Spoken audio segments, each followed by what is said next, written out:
Doing all right. Nice quiet Thursday morning as everybody's rolling in. And we'll get you started in about a minute here. We'll do it now. Okay. Yeah, I'll set up an intro. Are you ready to share your slides and all that? Yes. Yeah, go ahead and I'll set up your intro and then you can go into the slides and chat about everything. Okay, so hey, today we're joined by three incredible guests from Marketing Services Incorporated who are helping to bridge the gap between military service and civilian careers. First, Brittany Medina, Vice President of HR Ops, who has spent nearly a decade leading HR strategy, shaping company culture, and helping build strong performing teams. She knows exactly what top employers look for and how veterans can stand out. Joining her is Katie Hammersback, Human Resource Coordinator at MSI in Milwaukee. And Katie brings hands on experience in recruiting, onboarding, and employee engagement. She's passionate about connecting people with meaningful opportunities. And finally, Samantha Markel, a transitioning U.S. Navy veteran, currently completing her SkillBridge internship with MSI. She spent 7 years in the Navy as an aviation electronics technician, is now applying that same attention to detail and leadership mindset to her new career in human resources. Together, they're here to share insights on veteran hiring, transition process, and what it's really like to build a new chapter with MSI. So if you want to share the slides and tell us about different opportunities, what's going on there, what it's like, that would be awesome. Fire. Sounds great. Let me just pull this up real quick. Can you see my screen? Got it. Perfect. Okay, so Marketing Services, also known as MSI, was established in 1988 in the basement of our founder's home. We are a global company headquartered in Milwaukee, Wisconsin, with several other locations inside and outside of the US. We provide customized safety identification products and services, things such as pipe markers, valve tags, safety and equipment signs to contractors and owners depending on their identification needs. And then we also do have a software development arm of our company that supports both internal automation with either our internally built software or the integration of their existing software our clients already use. So this video is kind of a glimpse into who we are and what we do and the importance of our company.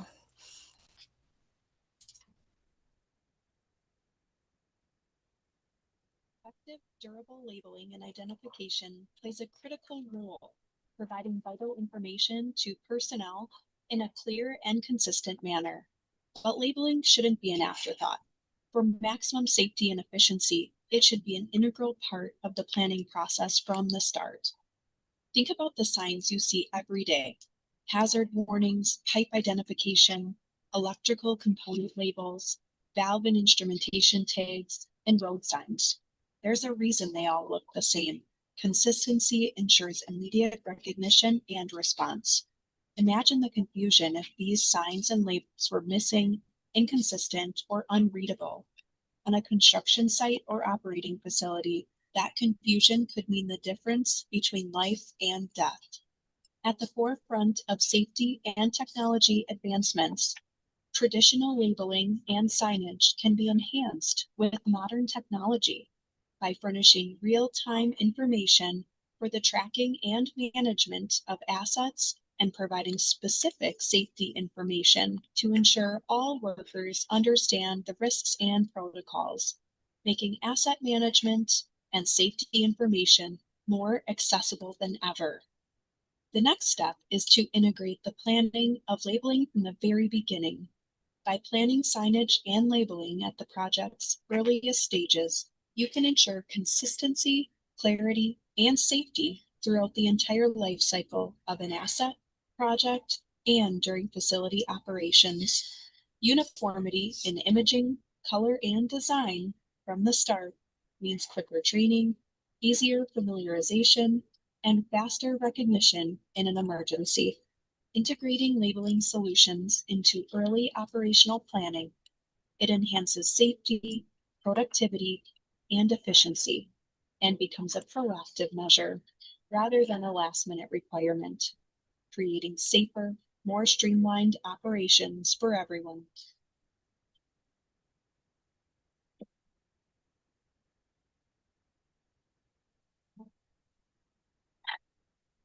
So at MSI, what we do is everything from facility drawing creations and reviews. We do on-site engineering, custom product development, technology integration, and software development to the services to manufacturers of their materials. and then we supply that directly to the contractors for their own installation. And then we do also provide an installation service through our turnkey service packages on site. This is kind of a map of where we all have locations for our company. We have locations all over the world. We do have 3 locations within Milwaukee and 4 in our Texas area, the largest location in Texas being our Baytown office, but we also have offices in Austin, San Angelo, and Brownsville. The 3 largest locations are the Milwaukee, Wisconsin, Baytown, Texas, and our Philippines location. We do have a presence of a variety of different markets, which allows us to remain competitive and sustain our business regardless of what is happening in the world. So we have our commercial ones that include electrical vehicles and battery facilities, also known as our EVBs, data centers, semiconductors, healthcare, engineering and architectural firms, and other facilities such as universities, arenas, and schools. Our industrial market covers oil, gas, and chemicals, pharmaceutical, food and beverage, solar and power, industrial manufacturing, marine and offshore, also known as our M&O. And then our technology, we have software development for internal utilization, AIM, which is a cloud-based storage access through the QR codes, and Atlas, which is a step-by-step instructions for processes needed to be documented, such as LOTO, so the lockout and tagout, and then web and mobile application. At MSI, we have our core values and culture that we focus on. As you can see on the little round wheel, we have adaptability, which is our flexible and open to change and new ideas, engagement, so connection with MSI and your peers, passion for results, which adds value to the market, which is driving MSI success, innovation, being a world-class employer, and customer focus, customer centric, both internally and external customers, and collaboration. We focus a lot on teamwork, and we want to always do what we say we are going to do. Marketing Services believes it is important to have healthcare and the well-being of all of our employees. That is why we provide a wide range of benefit programs designed to provide protection and assistance to our employees and their immediate families. Eligibility for some or all of the benefits will depend on specific eligible requirements of each plan. So we have healthcare insurance coverage, dental insurance coverage, vision, company-sponsored life insurance, volunteer life insurance, flexible spending accounts, employee assistance programs, disability, 401k with company match, and complimentary financial advisory service and tuition reimbursement programs. That's solid. MSI has a history of working to support the military community.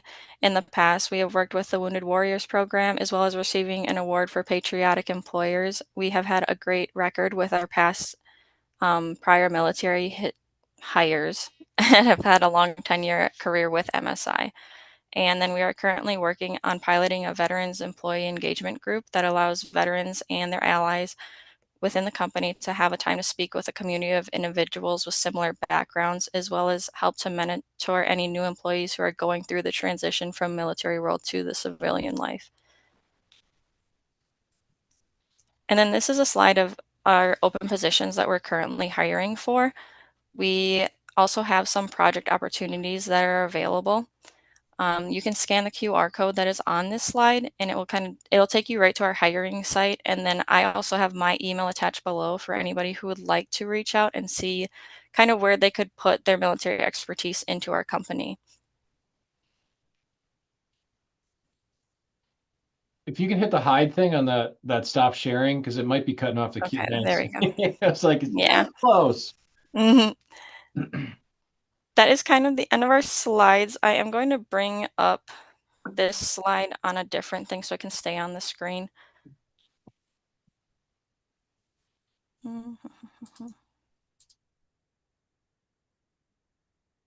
Talk to me about that ERP position. What's that all about? So that position, we have programs that kind of bring together all of our information within the company. The ERP specialist allows the business central role. So that's kind of mostly where it's at, is the business central, to make sure that they're utilizing that program to talk to all of our ERP systems. So, like, what kind of a background do you look for in a position like that? Because I'm learning too. So, For that one, it is mostly the Business Central aspect. So anybody who has used that program, like the Microsoft Office Business Central, that's mostly where we're looking for a background on that one, which in my military experience, I haven't seen Business Central, but anyone who does have training on that or has used that system, that's kind of where the background we're looking for on that one. Yeah, Robert, you got a question? Fire away, sir. Sure thing. So for the roles that are available, is there like one common skill set that you guys see or need, or is it just kind of like across the board, like a general willingness to do the job? Yeah, we have a philosophy at MSI that a lot of times we hire for the personality and train for the skills. So the ability to come in with an open mind and have some related experience would be helpful. Specifically, I know we were just talking about the ERP position and we just implemented Business Central. So we are learning that and we just want someone to come in with that knowledge to help us use that system to the fullest extent.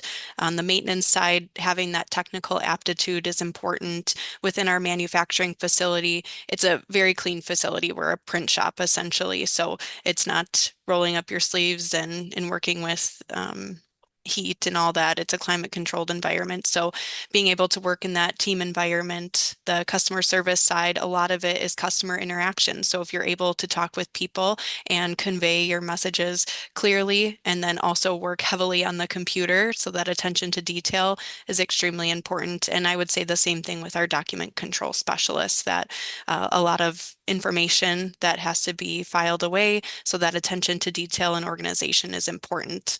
So it's not one skill set, but at the end of the day, having someone that's willing to come in and do the work with that open mind is more important to us than it is the every skill listed on the job description. Thank you.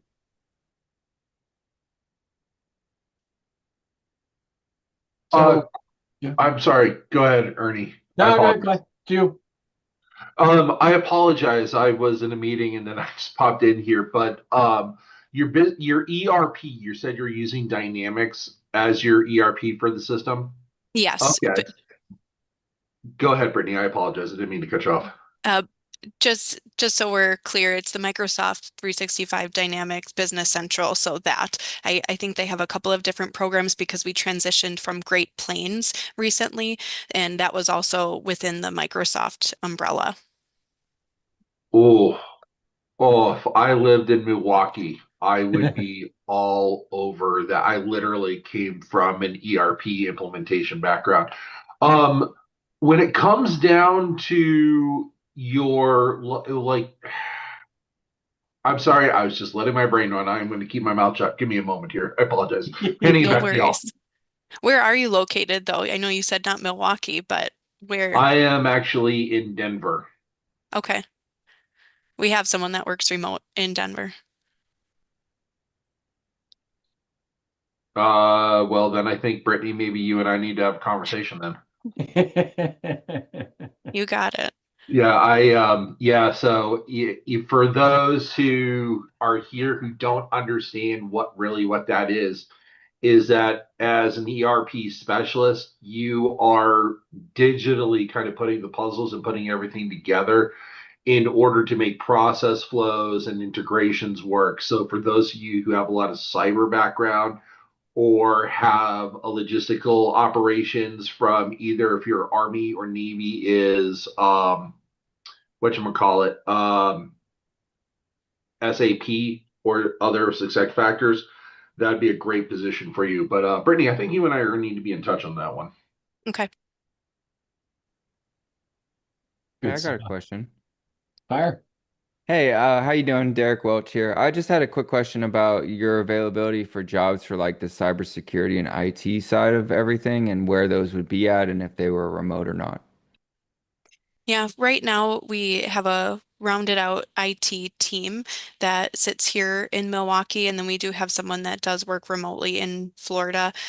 We do consider that. I think that in the next few years, we'll probably have a retirement or two. So we may have positions open in the future, but right now we just don't have any specific IT roles. I know that it talks about the software developer role there, and that's a little bit different in our technology group in that they're working to develop programs. They developed an internal program that works within our production shop to track orders from the time that they get entered all the way to the time that they get shipped out. And that's really what they're maintaining for us. So what are you looking for in a software developer? Someone that has development experience would be That's what, great. yeah, Yeah. I wasn't And sure if then there's any AI. specific. Artificial intelligence is a big topic within our company, and we just need people that are open-minded to AI and then the ability to come in if they've used it in a professional setting before. That would be great as well. How are you classifying that as being used in a professional setting? Because these are the kinds of things that we hear on a constant basis. Being in the military and transitioning out, we need to have professional experience, but all of us are professionals and we have a lot of experience, even if it's not perfectly aligned with being, AI driven. I use AI every day. I could build out programs and all kinds of stuff. How do I prove that to you that I can do that and let you see our talent based off of what we have? Yeah, so we were actually looking for AI specialists for the last 6 months, and we were not able to find people that had that experience because it is so new. So you're not going to find someone that has that 5, 10 years of experience. It is really just the openness to using that. There's people in this world that are very against it. They don't want to leverage it at all.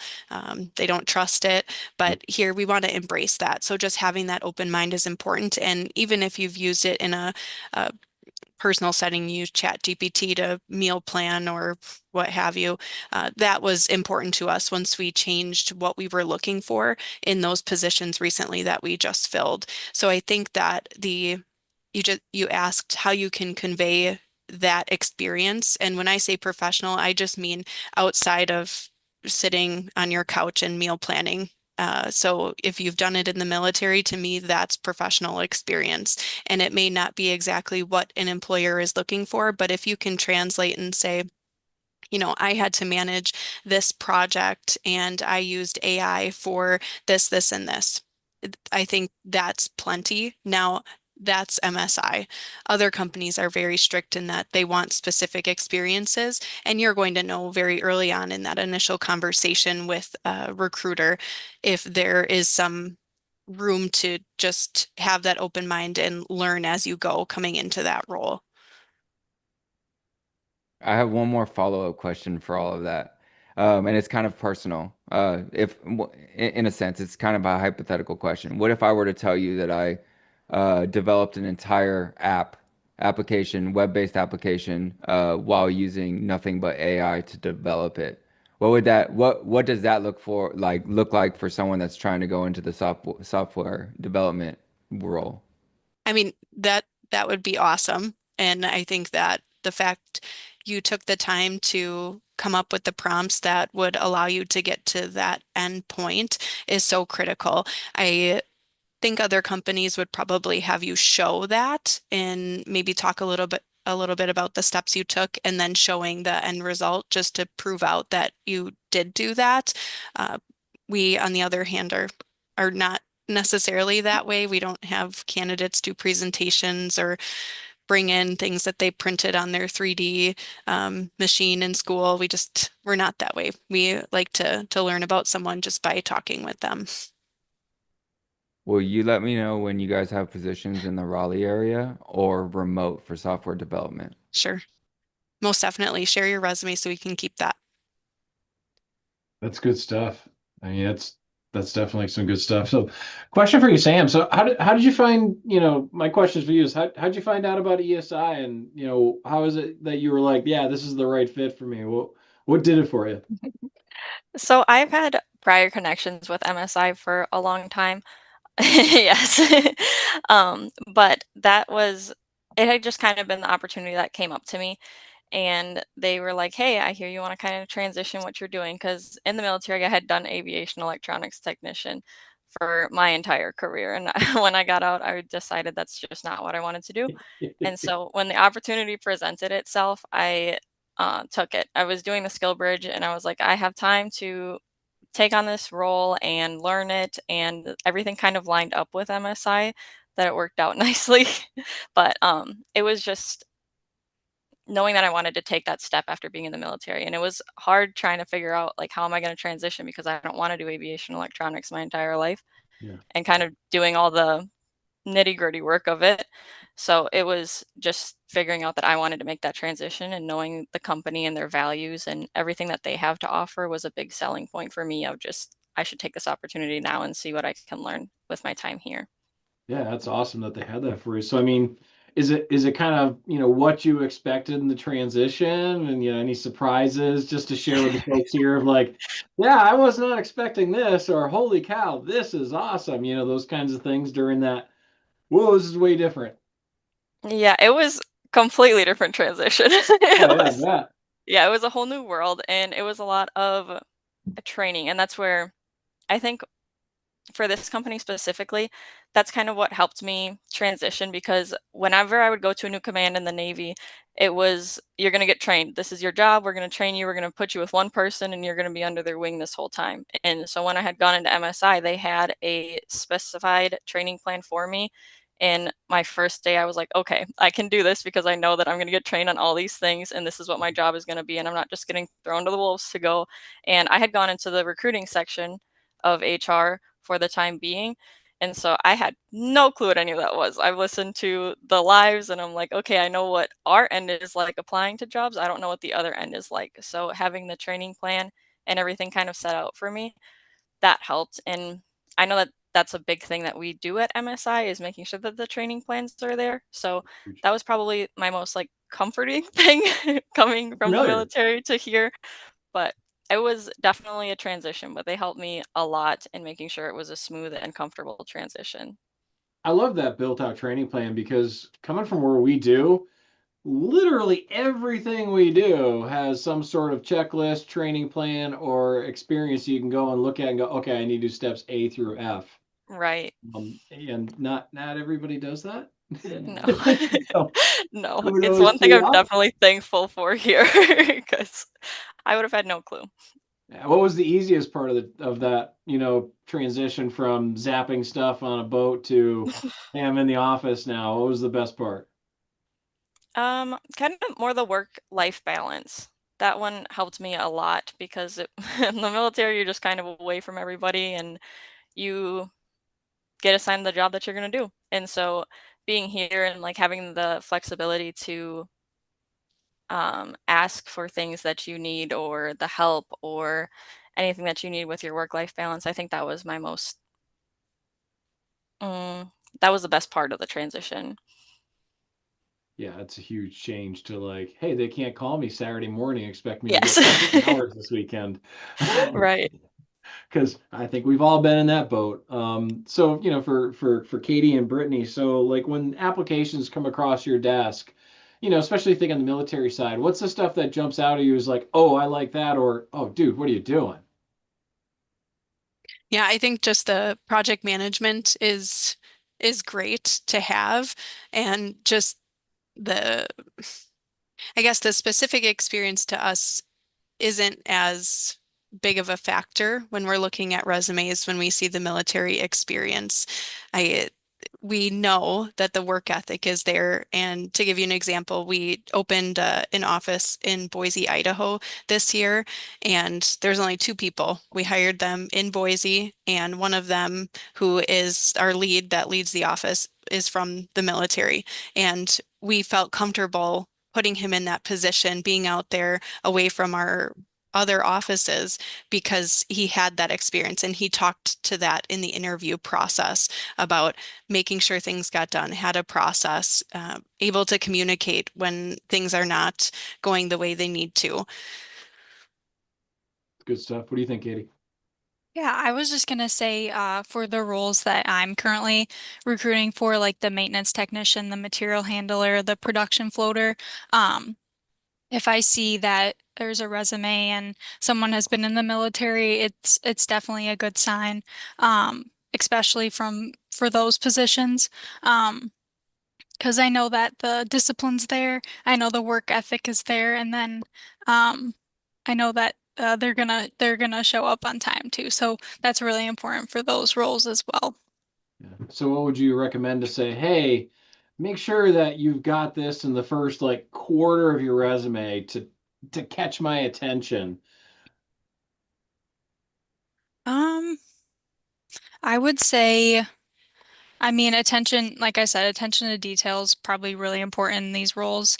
Um, Someone who is responsible, um, and someone with a good work ethic and willingness to learn and open to experiences and open to learn is important. I When I read resumes, I always look for what is this person like? What is their personality? Are they going to be a good fit for MSI when I finally talk to them? So um, we're always looking for a good fit too. So I think adding a little bit about your personality on your resume is important because recruiters definitely look for that too. They want someone who's going to be a hard worker, but someone who will also fit with the organization. Yeah, the team dynamics matter. Um, Hmm. and I definitely appreciate you guys looking at that high in the list because a lot of places overlook it and go, hey, here's all the technical stuff, and they hire somebody who is an introverted jerk who doesn't work well with others. But they know their stuff. Uh, I think I'm gonna add to that, like, first 1/3 of the resume. They do have that top block where they kind of most people will have the top block where they introduce themselves and kind of give an overview. And I think within that one block, if you can make it known that you had the military experience and this is what you can bring that would benefit the company, Hmm. that's kind of where I'm instantly like, okay, yes, I want to read the rest of this resume and look at their experience. And then for me personally, just because of the military background, once I do see the military on there, then I will try and translate kind of how what they have done to what this position is. Well, it's funny you mentioned the attention to detail thing. It's like doing what you do, you know, you're not working with the stuff, but there's a huge difference between like tetradimethylchlorine and tetradimethylmethane, where that little attention to detail, in that labeling and that setup was like, wow, yeah, we got 3 people killed, or no, nobody got killed because it was labeled correctly and people understood the hazard. So, especially doing what you did, Samantha. I mean, you know well the attention to detail in aircraft electronics is beyond high. It's perfection. Yes. Yes. I mean, is that a fair comparison to make where it's like that level of importance? Um, yes, and I would say especially in our field positions, absolutely, because you need to make sure that all of those things are it's the difference between life and death. If you don't have the correct safety signage or the correct labeling for that pipe, if something does go wrong and somebody comes in to try and fix it, then you are either blowing up a place or you're fixing it correctly. So I think it's very important and it relates a lot to my job in the military in that aspect. Makes sense. So talk to me about like, because these are obviously some travel roles. So what comes with that? With some of these roles anyway. Yeah, specifically with our field positions, as I look at the open positions on the top, I don't see any positions that would require travel, but the project opportunities, and when we do have positions open in our field, whether it's a field engineer or an installation technician, there is travel. When we secure work, it could be in Alaska, which we do have a job in Alaska right now. It could be in Florida, it could be in Maine, and we need a team that is willing to go and travel. It's usually 2 people at a time, different each time depending on the skill set that we need. If it is a distillery and we have 2 team members that are familiar with that type of environment, they would go. If it is on an oil rig and they've gone through the specific training and they have their TWIC card, then we may send those 3 people instead. So just the willingness to travel is important. And our schedule is typically 3 weeks on, 1 week off for work that is being performed away from the home base. And every week is paid. So even on the down week, the employees are still getting their their weekly salary. I assume it's hotel per diem and that kind of stuff. MSI covers all of the hotel and rental car expenses, and then there is a per diem every day for meals and incidentals. Yeah. So what's that? You mentioned TWIC card. I've never heard. What's that? That is a worker identification card for anyone that is working next to the bodies of water. So the Gulf of Mexico, the oceans, you need to have that identification card. I think it's kind of like a passport or a driver's license. You have to go through a certain process just to get that. I don't think it's overly extensive, but they just have to verify that you are who you are and you're not going to cause any havoc Yeah. working by the ocean. Yeah. Don't feed the fish from the platform. So I seen guys doing that stuff. They like drop some off the platform. All of a sudden, there's just sharks everywhere. I'm like, hey, you're not supposed to do that, dude. So, anybody else have any other questions before I keep firing? Sam, actually, I have a follow-up for you regarding resumes. So, you being a veteran, do you recommend doing the translation of your job skills and throwing it into your executive summary? Or you just sit there and say, I was this and this is what I did when it comes down to it? So, for example, Smitty knows this about me. I'm a Green Beret. So I am an expert in solving a lot of problems and being in the world of ambiguity. And very recently with resume writing, I've been translating a lot of those skills. What's your thoughts on that? So I would say it's very important to translate those skills because for the situation we have now and like having my prior military experience, it is kind of easier for me to look at people's resumes and be like, hey, I think this person would fit here into this role. But that is having the military experience. So if you are going into a company where they don't have somebody with that type of military experience, I think it is very important to translate it and especially show how that can be useful to the company, I guess, in their aspect, and especially that job specifically. So I know I've seen a lot of resumes where they will have like, this was my job, this was a skill set I did. And then underneath that, they will have a little blurb about how this can translate. So I think that's kind of helpful in a military resume when you're writing it into civilian words because it's kind of hard to translate when you don't have that background exactly how it's going to fit in. But I think Yeah.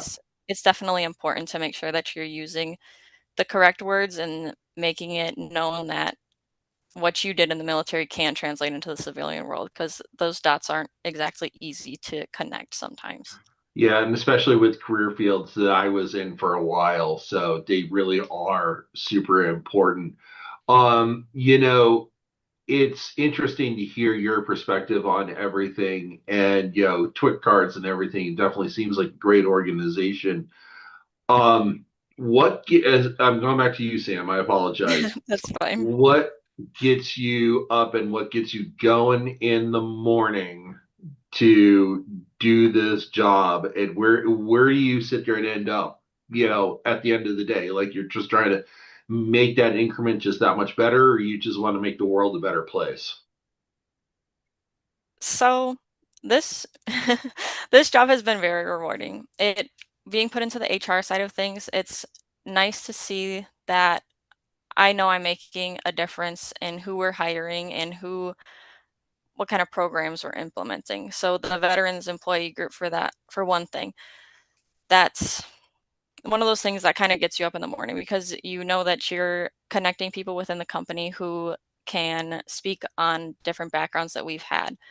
But as far as like HR and the recruiting goes, I really enjoy the fact of being able to talk to these people, see where they are at life, see what they kind of want to get to do within our company. But the job itself and the people I work with is probably my most rewarding part for going into work every single day. I enjoy the atmosphere, I enjoy the people that I get to work with.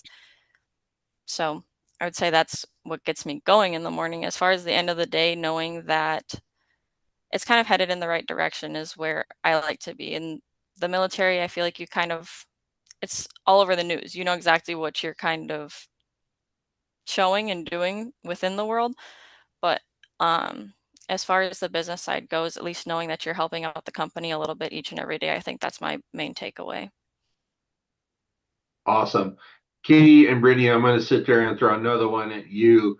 How excited do you get when you see a veteran's resume come into the system and it's just everything you're looking for, but you might have to do a little bit of translation? Like, do you get jazzed for it, or do you go, "Oh no, it's another one of these"? Like, what's your thought process on it? Katie, I'm going to have you kick that off because you're smiling right now.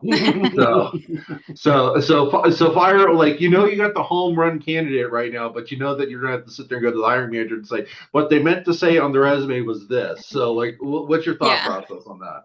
I enjoy that. My favorite part about my job is recruiting. So I love talking to candidates, figuring out, okay, asking those questions. You were in the military. What did you do in the military? Okay, I understand how that can apply to this role. I'm going to tell you how that can apply to this role. So I like pulling that information from a candidate to help them realize that they are qualified for the role. And if they aren't qualified for the role, then I'll ask more follow-up questions and kind of discover, okay, what other experience do they have that may apply to the role too. So I actually enjoy that part of my job.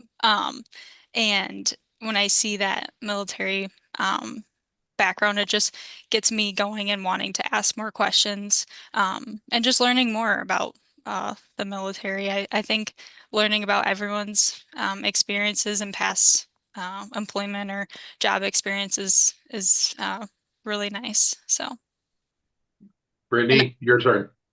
I'll mirror what Katie said in that Oh, okay, it's you're gonna do that. Okay. yes, but I do want to say that we we don't see many veteran applicants. And when we do source, so that's us kind of cold calling people, reaching out saying, "Hey, we have these opportunities." We're not finding a lot of veterans on LinkedIn or Indeed, and that's mainly where we source from, where on the back end we'll set up a search and search for different keywords or skills or things that come up. And we just don't see that on our platforms. So I think when we do have a veteran applicant, it's wonderful to see because we just don't see them often enough.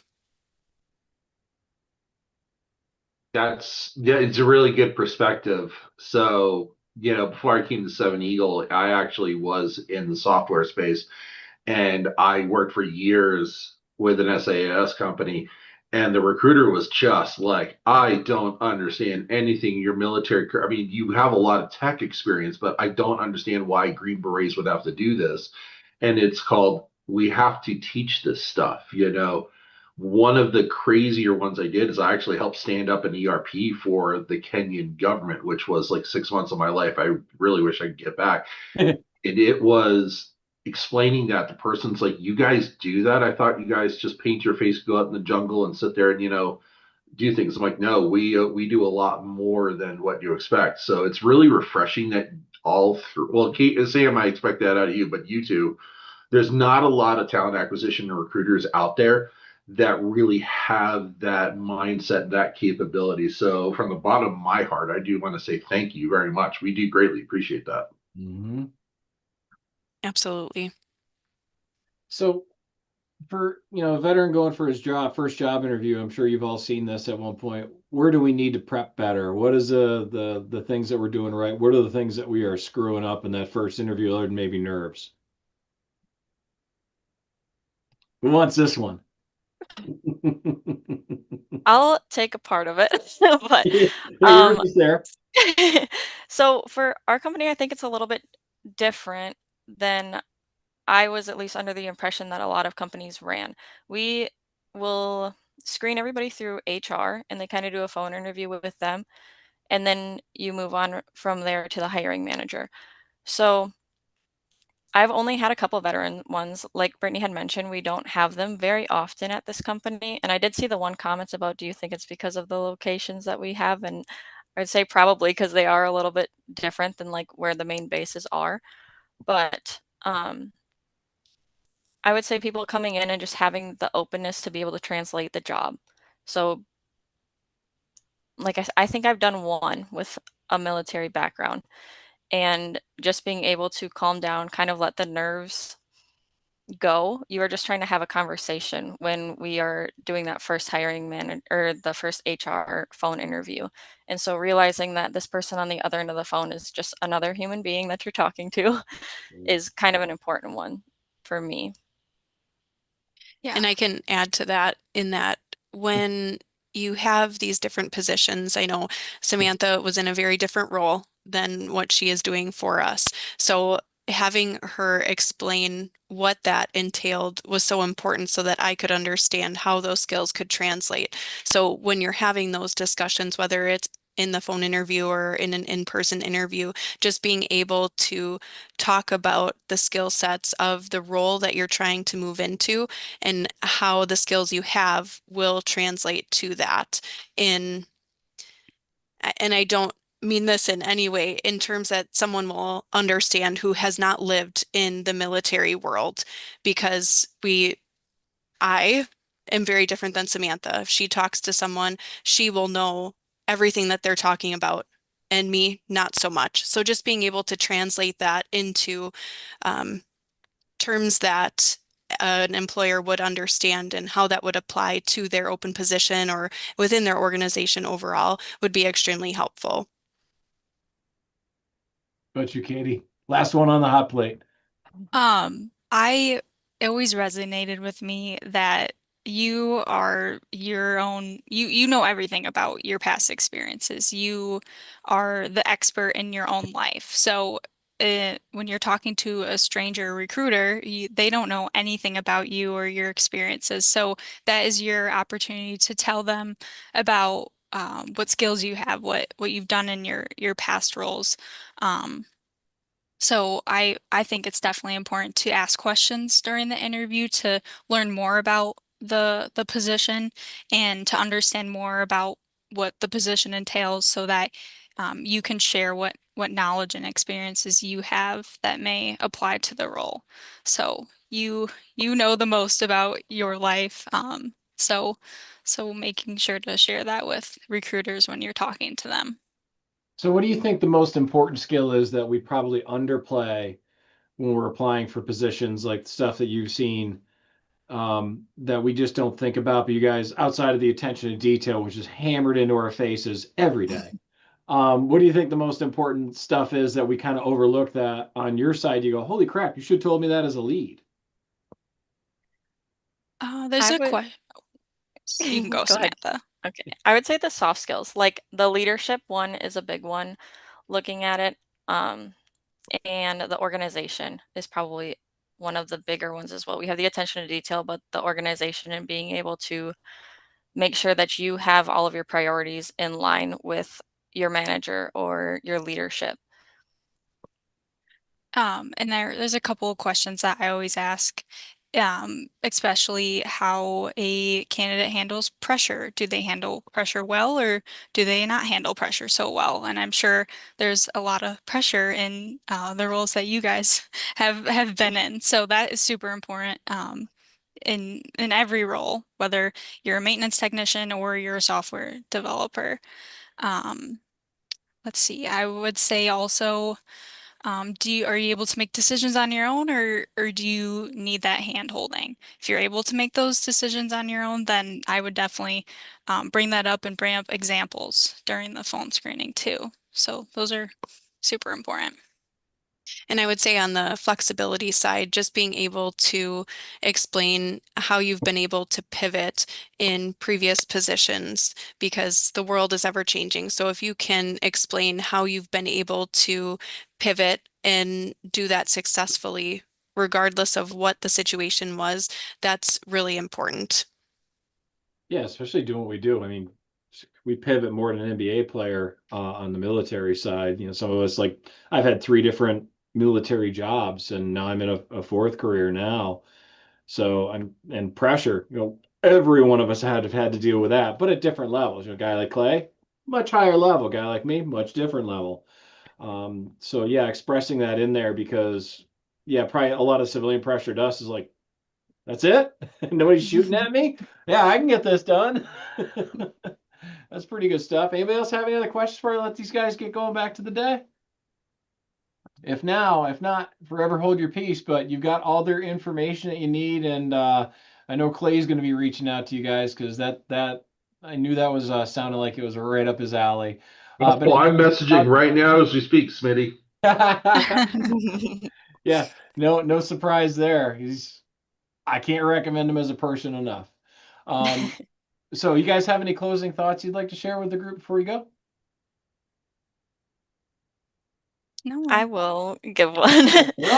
Well, So for anybody going through the military transition, I think for me it was kind of a shock. I had been planning to leave the military for a long time. When I finally got to that final year, though, I feel like you got so much information thrown at you and just so much stress of, oh, I need to find a job and I need to do this and I need to do that. Taking the time to just breathe and sit through the program and take in as much knowledge as you can, I think is super important. But also just taking the opportunities that do come to you. So how they offer the OJTs and that kind of stuff, getting that on the job training is super valuable because you can get the mentorship through different companies. You can get the new training that you wouldn't have gotten if you didn't take that step. So just being open to everything that kind of comes with the transition, I think is super important. that's good stuff. You guys have anything else you'd like to share at the end? No pressure. Lots of pressure. Lots of pressure. I think the one question that I learned a lot about someone in an interview is what has been your most rewarding position?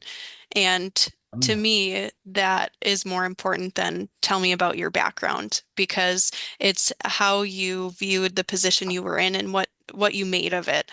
So I think if you can some way, whether you're asked directly or not, help anyone on the other end of the phone or the other side of the table understand what has been the most rewarding and what you've done, that goes a long way. What's been the best answer you've gotten to that question? I'm curious.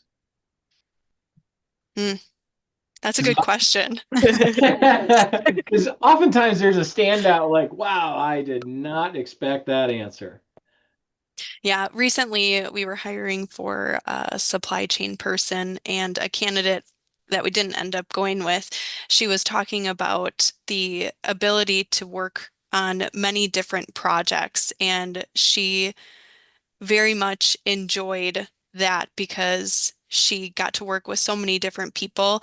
And to me, that resonated being in HR with just having that opportunity to not only do their one job, but be able to impact other departments in the company that she was working for was so important to her. That's a good sign right there. That's somebody who's wanting to help. How about you, Katie? I don't know if I have any final thoughts, but I do definitely encourage you guys to put yourselves out there and apply for roles that you think you would be qualified for. It doesn't hurt to just apply. You never know what is gonna roll across your plate, and you may end up with the job of that you've always been dreaming of one day. So put yourself out there and don't be shy and um, just know what you've done and that is important. So Yeah, especially being able to elucidate that properly. Agreed. So, hey, Katie Hammer's back, Samantha Markel, sorry, and Brittany Medina of Marketing Services Incorporated, MSI. Thank you very much for coming out, spend some time with us. I'm sure you'll be hearing from a few folks. And I look